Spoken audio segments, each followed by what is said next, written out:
Hai, welcome to my channel. Bagi yang belum tahu nama gua Roni Febriansyah dan sekarang gua tercatat sebagai salah satu karyawan di PT Gapura Angkasa cabang Surabaya. Jadi video ini gua buat atas dasar prihatin kepada teman-teman sekalian, kepada adik-adik, terus kepada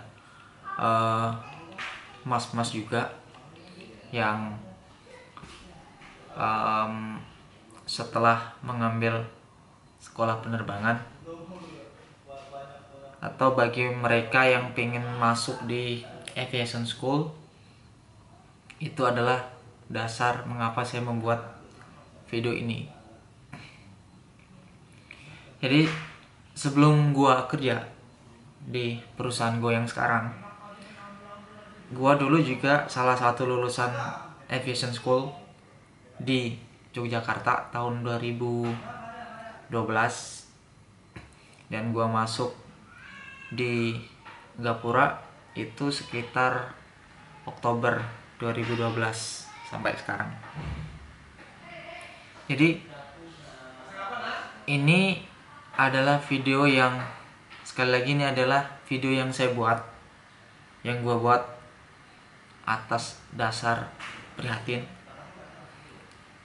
terhadap teman-teman sekalian yang after graduate dari flying school atau aviation school, tapi mereka tidak mendapatkan pekerjaan. Jadi gua nyaranin kepada adik-adik semua yang baru aja lulus dari SMA dan punya pikiran pengen masuk di aviation school. Saya bilang jangan. Karena apa? Nanti gue bakal ceritain itu semua di tengah-tengah video gue. Jadi sekarang gini, aviation school itu sekarang biayanya udah sangat mahal, mas bro.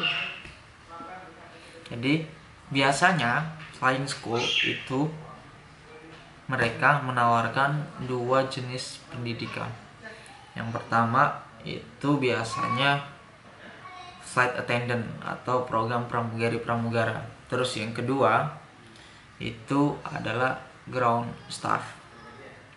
Untuk biayanya sendiri sekarang untuk program ground staff itu sudah mencapai sekitar 15 juta rupiah Indonesia.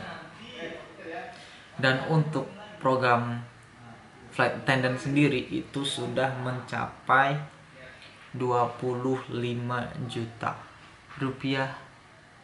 Mahal kan, mas bro, mbak bro?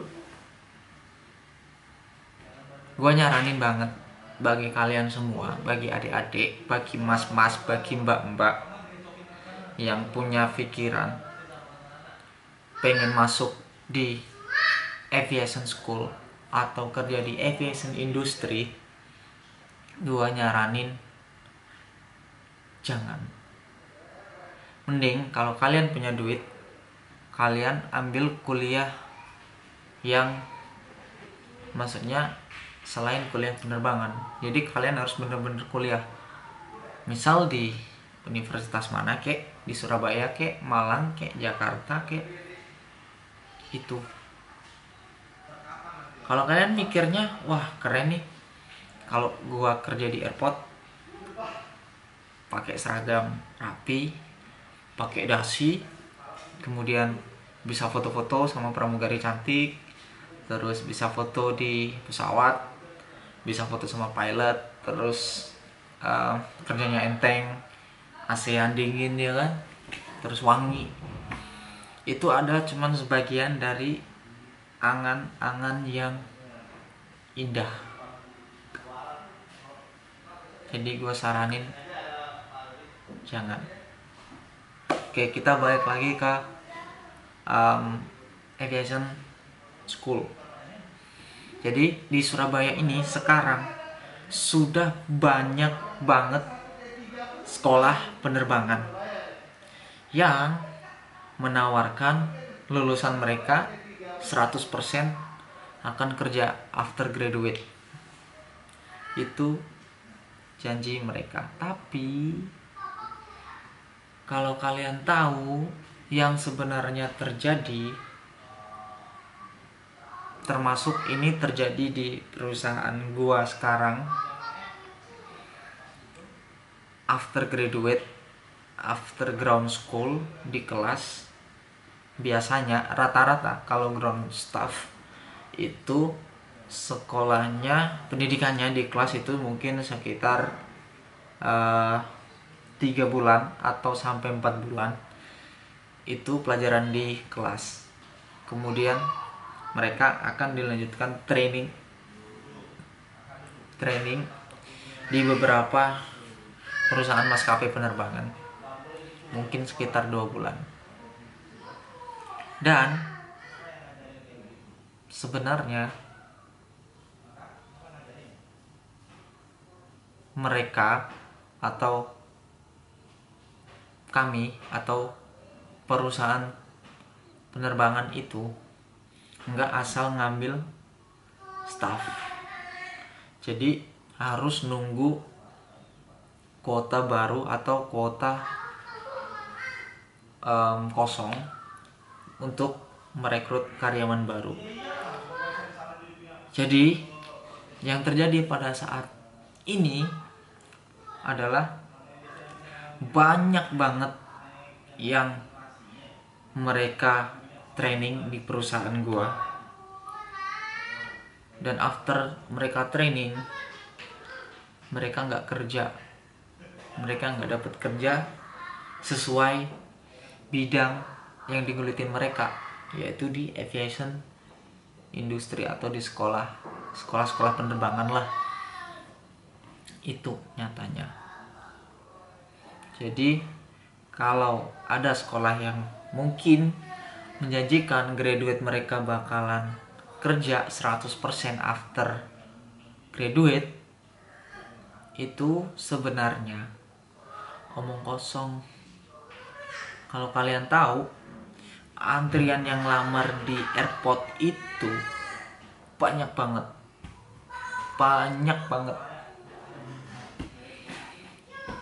Jadi masih kekeh pengen sekolah penerbangan, Mas Bro, Mbak Bro? Oh ya, satu lagi. Bagi kalian nih, mas-mas, mbak-mbak, atau adik-adik yang pengen menjadi pramugari, gua saranin kalian nggak usah ambil sekolah pramugari, karena itu akan buang-buang duit kalau menurut gue. Belum tentu kalian yang sekolah di sekolah penerbangan yang ambil jurusan di flight attendant, kalian bakalan diterima ketika ada rekrutmen. Itu nggak menjamin. Kalau kalian pengen menjadi seorang pramugari, kalian datang aja langsung ketika ada interview calon pramugari, dan di sana gratis, nggak dipungut biaya apapun kecuali Medex. Itu aja. Jadi kalian nggak perlu ngeluarin uang sekitar 25 juta rupiah Indonesia untuk kalian sekolah di sekolah penerbangan dan ngambil jurusan flight attendant. Gue bukan ngompor-ngomporin, gue bukan ngelarang kalian untuk kalian tidak masuk di sekolah penerbangan. Gue cuma nyaranin, dan gue kasihan aja sama teman-teman, sama adik-adik, sama mas-mas yang dulu udah sekolah mahal-mahal, terus udah mereka harus ninggalin kota mereka untuk sekolah ini, terus after mereka training di airport, mereka nggak dapat kerja sesuai bidang yang mereka geluti. Itu gue ngerasa kasihan banget sumpah. Jadi terkadang kita, mas bro, mbak bro, harus sadar akan kemampuan dan kemampuan kita. Kita harus bisa mengukur di mana kemampuan kita. Boleh bermimpi, tapi janganlah kalian bermimpi bodoh. Jangan bermimpi bodoh, beneran. Daripada kalian buang-buang duit sekitar itu tadi 15-25 juta untuk masuk ke aviation school, gua nyaranin banget mending kalian kuliah dulu, bener-bener kuliah. Dan sekali lagi gue nggak nyaranin untuk masuk di dunia penerbangan. Dan asalkan kalian tahu, di dunia penerbangan itu nggak seenak yang kalian pikir, nggak seenak yang kalian bayangkan. Kayak tadi pakai seragam mewah, foto sama pramugari cantik, foto di pesawat dan ini dan itu bla bla bla bla bla. Itu cuman dari sisi positifnya aja, belum dari sisi negatif. Banyak banget sisi negatif atau enggak enaknya kerja di airport itu seperti apa. Besok gue akan bikin video lagi tentang keluh kesah, tentang enak enggak enaknya, tentang suka dukanya orang-orang yang kerja di airport itu kayak gimana. Jadi kerja di airport itu enggak seindah, enggak sekeren yang orang-orang bayangin itu. Jadi terakhir kali gue bilang ke adik-adik sekalian, ke mas-mas kalian, ke mas bro atau mbak bro semua yang pengen masuk di aviation school, saya saranin jangan banget. Karena sebenarnya setelah kalian lulus dari sekolah penerbangan itu nggak dijamin kalian akan dapat kerja. Jadi kalian harus masukin lamaran dulu, nanti interview dulu juga sama user, sama HRD. Kalau kalian diterima, ya udah, alhamdulillah, kalian masuk. Selamat, Anda bisa mencapai angan-angan yang seperti yang Anda pikirkan tadi. Tapi kalau kalian nggak lolos, kalian nggak masuk, yaudah kalian nganggur dan udah buang duit. Yaudah, itu aja mungkin video yang gue buat. Jadi jujur banget 100% ini video dadakan banget. Dan video ini gue buat tanpa ada skrip. Jadi langsung gue ngomong langsung ke kamera, nggak ada skrip sama sekali. Jadi ini spontan atas dasar saya prihatin kepada teman-teman semua. Oke, thank you for watching my video. Semoga video gue bermanfaat untuk mas bro dan mbak bro semua. Jangan lupa untuk klik like, kemudian komen, kemudian share, dan jangan lupa subscribe channel YouTube saya, karena habis video ini saya akan bikin video suka duka atau seneng dan gak senengnya orang yang kerja di airport. Oke, jadi tunggu aja video gue selanjutnya. Waktunya gue pamit dan sampai ketemu lagi di video gue selanjutnya. Oke, thank you for watching and goodbye.